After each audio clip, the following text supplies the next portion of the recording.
Welcome to the latest edition of Connections with Cook. I'm Tom Cook, the Executive Director, and today I'm here with our Chief Financial Officer, Victor Ferzetti. Hello, Victor. Hello, Tom. Happy New Year. Yes, Happy New Year to you as well.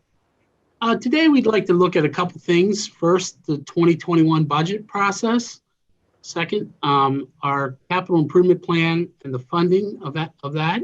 And then finally, our pension and our other post-employment plans, how that works and how it stacks up against other states. So let's start with the first question.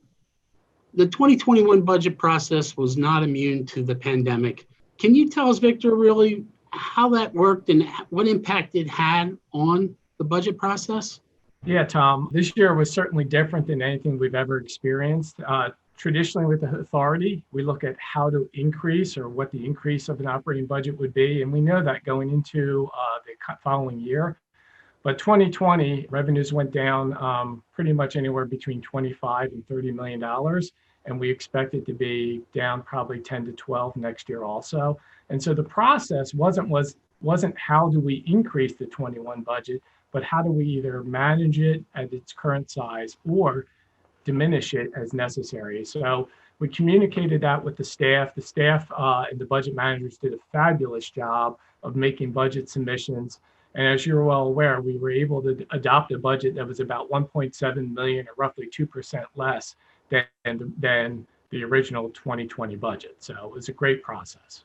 Kind of moving on to the capital program, how do you actually determine how much funding is available for that, those investments in infrastructure here at the DRBA? Yeah, our capital plan is really after we pay for our expenses, after we pay for our debt, sort of like our homes, mortgages, and living expenses, we have what's left over, and that's how we fund capital improvements into the future. And, as revenues go down, what you have is less after you pay for those type of things.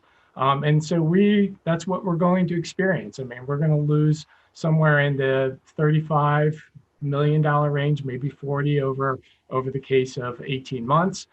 That's likely to either impact or delay some of the capital improvements into the out years. I feel very good about where we're at for 21, but 22 and 23 we'll have to wait and see how things rebound. Moving on to our pension and what's called our other post-employment benefit plans, or OPEB. I'm really impressed when I came here, the funding that this organization has put towards those liabilities. Can you just kind of give us a background of how we stack up against other agencies in this area? Yeah, let me start by saying we are really proud of the pension and the other post-employment benefit plan. The pension plan is currently funded about 86% level. That is, I would characterize that as very good. It's actually gotten stronger in 2020 as equities have been better. The pension plan has more earnings in it, and it's done very well this year. So that's been great. And then other post-employment for everybody is the other benefits that you receive when you retire. So whether it be vision or dental or healthcare, all those type of things. And that plan is funded at 77%. And that is almost unheard of. Most governments range from either single digits, 8, 9% up to maybe 15%. And again, here we are at 77. And I don't want to take credit for that. That is really a board committed to funding its promises into the future for both of those plans. So I feel very good about the status of both of them right now. Once again, hats off to your team and to the board for their foresight in funding those in those areas. Victor, is there anything else you want to enlighten us with? Maybe, who's going to be the Eagles quarterback next year, or the Phillies going to win the World Series? Both of those questions are above my pay grade. So I definitely can tell you what's going to happen with the Eagles. But I will say this, 2020, as challenging as it was, I'm very encouraged we came together as a team. We pulled together to meet those challenges.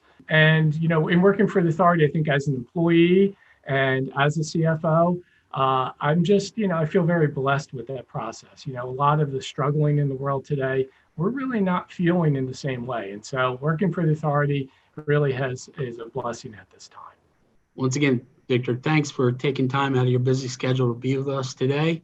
those of you at the DRBA, if you have any comments or any questions, email me at telltheboss@drba.net.